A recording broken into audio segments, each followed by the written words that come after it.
You look at the 5 sharks, very few of us went to a fancy school. Half of us never finished university. And here we are.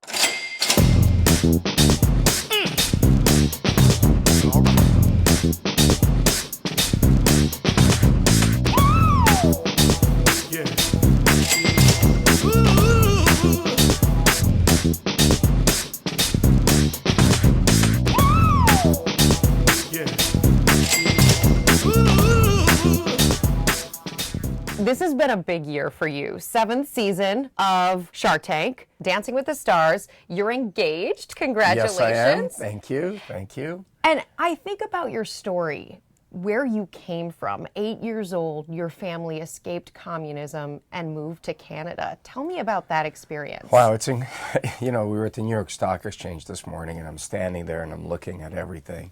And it's really incredible when you think about it. We came to Canada because America wouldn't let us in.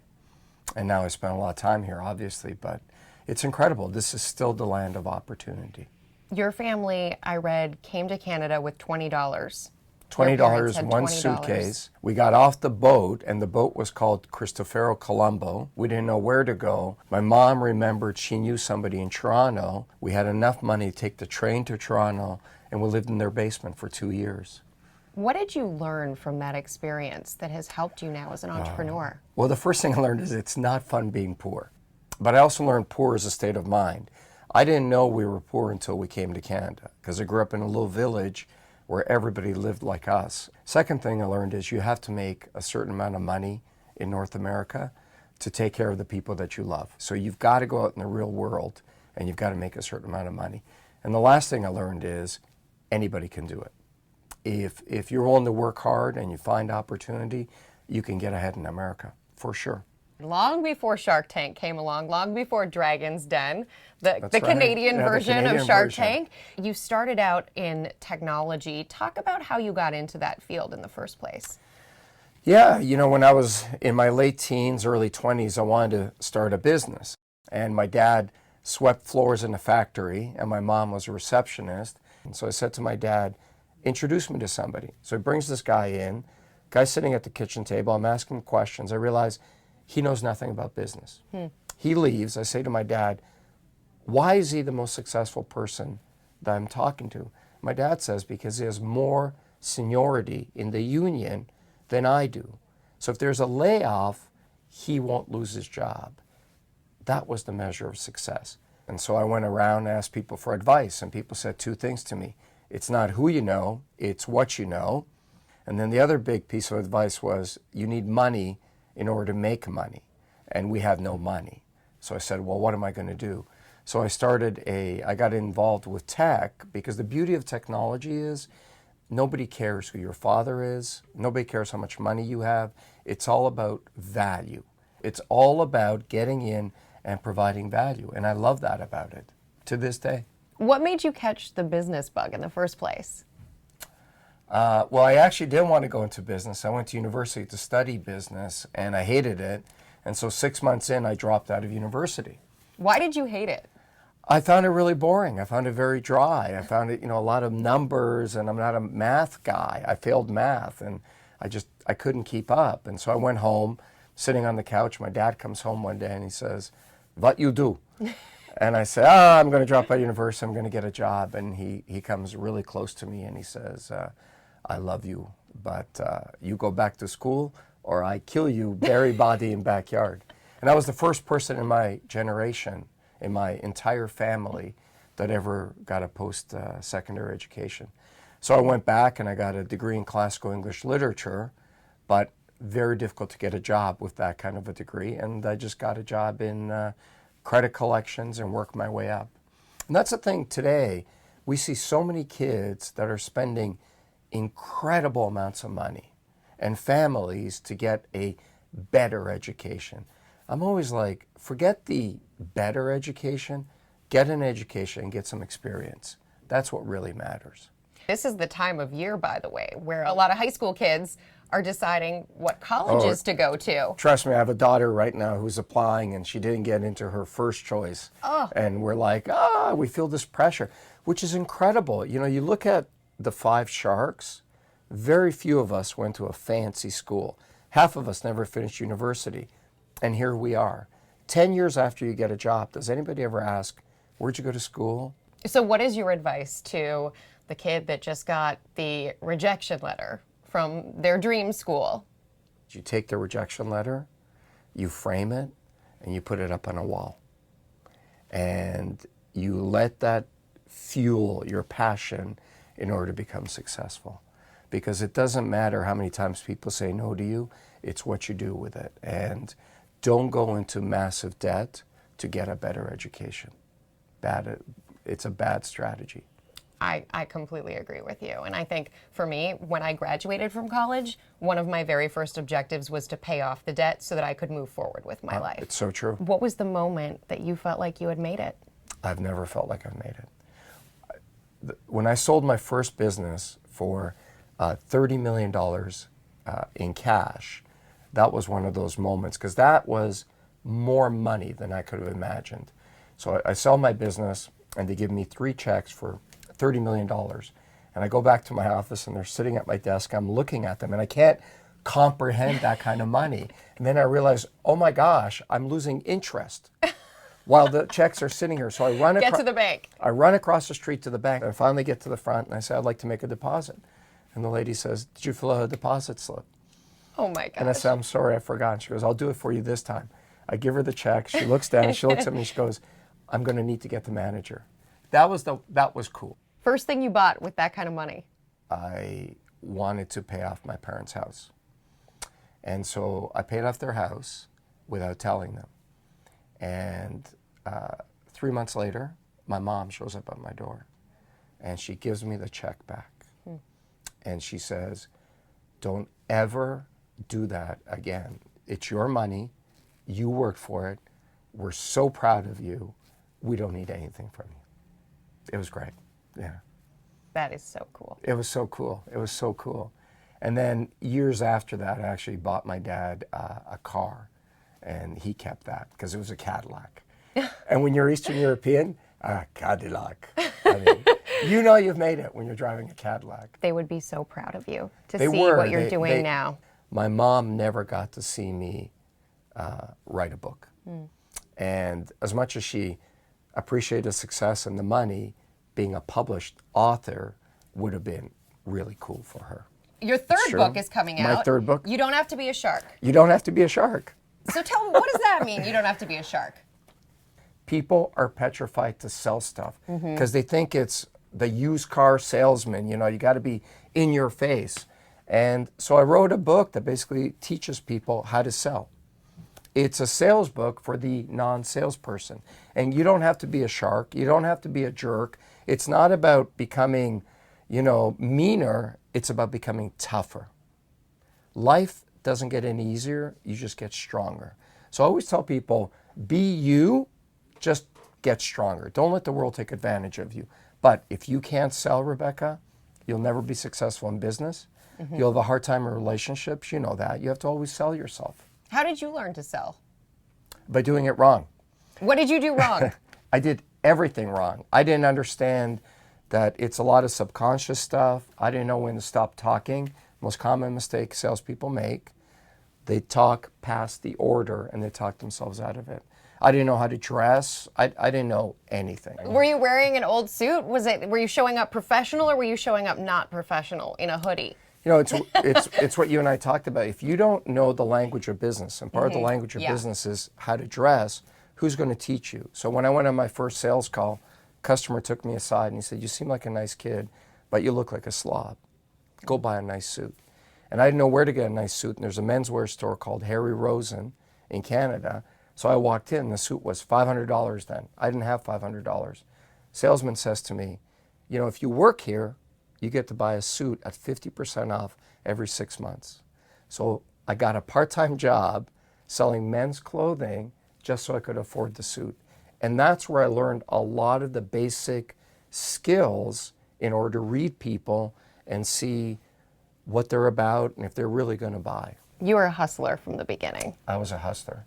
Well, Mark Cuban was a hustler because he knew he was a hustler. And he always says when he was 12 years old, he knew he wanted to be rich. When I was 12, I just didn't want to be poor. Big difference. When you think about the future and the future of entrepreneurship in this country, where do you see that heading? Today is the best time in history to start a business. You have access to the same type of computing as big companies because of cloud computing. You have shows like Shark Tank that make it kind of cool to be in business. I mean, entrepreneurship is alive and well in America, like at no other time in history. You know, and that's one of the things. I'm working with a company called Deluxe, and we have this movement called the Small Business Revolution. And we had people nominate towns from every state, and we're donating $500,000 to these little towns in order to revitalize the main street and some of the businesses. But if you think about that, isn't that America? Small businesses and starting from nothing. And today, you don't have to leave where you came from to make it in the big city. What are the smartest things about marketing you've learned on your journey? The one thing I've learned from working with Deluxe is I used to think I was good at it. What I realized is I'm not great at it. Use companies like that to help you, because if you're going to go in the real world and you're going to compete, you're going to get your butt handed to you unless you're great at it. So don't focus on your weaknesses. Find great partners to take that off the plate. I'm great at sales. What I always tell my company is if I'm not in front of a customer, I'm not paying my way. So everything else that we do, can we outsource this? Can we hire somebody better than me to do it? When you think about Shark Tank now in its 7th season, are you surprised that it became so popular? I'm shocked. You know, it's like, I'll never forget in the first season, somebody came out to pitch something and they said, we're looking for $100,000 for 10% of my business. And I said to them, well, your valuation's crazy. And I hear in the back of the room, cut. And it's Mark Burnett. And he comes running out and says, oh, Mr. Fancy Pants with the big business words. And we're like, what business words? He said, valuation. We weren't allowed to use the word valuation. 7 years later, look at what we've taught America about business. And I'm really proud of that. If you don't understand the language of business, you can't be successful. And that's what I think we've really brought to a lot of Americans. And I often talk to people who have created their own small businesses, and they say they watched Shark Tank as their guidebook. When they were learning business initially, they were watching you. It's true. Shark Tank gives you a glimpse into how people make decisions with real money. It's not that fluffy, feely kind of stuff. It can be cold, it can be brutal, it can be nice, it can be empathetic, but it's reality. $300,000 for 35%. I think you need more cash. You know, Robert, excuse me, guys. Why don't you turn around and just exit for a couple of minutes? I have to discuss something with Robert over here. Let me tell you something. We don't want to do what we're about to do to each other. Are you threatening me? What's the first thing you think about as that entrepreneur walks onto set? What are you looking for? You have to make an impression. It is not my responsibility to listen to you. It's your responsibility to be heard. That's what we're thinking. We're saying, go baby, wow me. And it's in that first 30 seconds, what you say, how you look, how you sit. Do you look confident? Do you look arrogant? All those things before you even open your mouth. And then as soon as you begin talking, you better wow us. Which Shark Tank investment have you lost the most money on? I don't remember that one. It doesn't exist. It's out of my mind. Next. Which investment have you made the most on? We have a couple. Tipsy Elf sweaters, probably. Relatively small investment. I think it was $200,000, and we'll do $17 million this year. We had Barbara Corcoran here What a did couple Barbara weeks say? ago. Did she say me? You're not going to like this, Robert, but What? I have to let you respond, because I said, who's the most high maintenance shark? Robert. Robert? My gosh. You know, we have to come to the Shark Tank set with one outfit. Robert brings 50. Barbara, I like to be prepared. Don't hate me because you only own 2 dresses in the world. I always love it All when right. people tweet us Me questions. too. So Nail Girl asks, what is the number one thing most people neglect when writing their business plan or submitting a proposal? Okay, so the first thing is, why are you writing a business plan? I've never written a business plan. I've never written a business plan. We had an argument about this on Shark Tank one time, the 6 of us, and we said, How many of you here have written a business plan? I think Damon wrote one time. A business plan is a lot of theory, but unless you have a very specific reason, like a bank loan, don't waste your time with it. Just do it. Today, the time frame for a business plan is quarterly. Don't write a 5-year business plan. Melanie Z asks, do the Sharks talk about failed business pitches among themselves after the show? The Sharks are very arrogant and full of ourselves, so we really don't think of failure. We let that go pretty quickly. But all joking aside, that's the hardest thing to learn in business, is that mental fortitude to let failure just go. You know, it's human nature to look at the things we did badly and dwell on them. It's like you're on Twitter and you get 1,000 people to say nice things about you, and one person says, you suck. What's the one you remember? The one person said you suck. So it's the same way. We've learned to let failure go. You do. You have to. As difficult as that You is. have to. What helped you to let it go, especially when you became a public figure in those early stages? I'm friends with Tony Robbins, who I was a big fan of, and so I was at his house about a month ago, and we had this exact discussion. I said, how do you do that, Tony? How do you let failure go? He said, I still feel like crap some days. I still feel like the world's against me. I still feel like I'm a failure some days. The biggest difference is today, I give myself 3 minutes. I dwell on it for 3 minutes, and then I snap myself out of it, and I say, nobody cares. Stop complaining, move on. Nicole Pohl asks, besides love of what you do, what keeps you motivated? Fear. I don't want to be a failure. I feel that a lot of people worked really hard to give me this opportunity in life. My dad had a horrific life and endured incredible pain that I will never, knock on wood, have to go through in order to give me this opportunity. If I don't make something of myself, if I don't make something of my life, I'm letting them down. It's fear. That honestly, every day I wake up and I think, am I a little bit better than I was yesterday? And I'm always afraid to look over my shoulder because I know the pack is catching up. The bigger you are, the bigger the bullseye on your back. So you got to go really fast.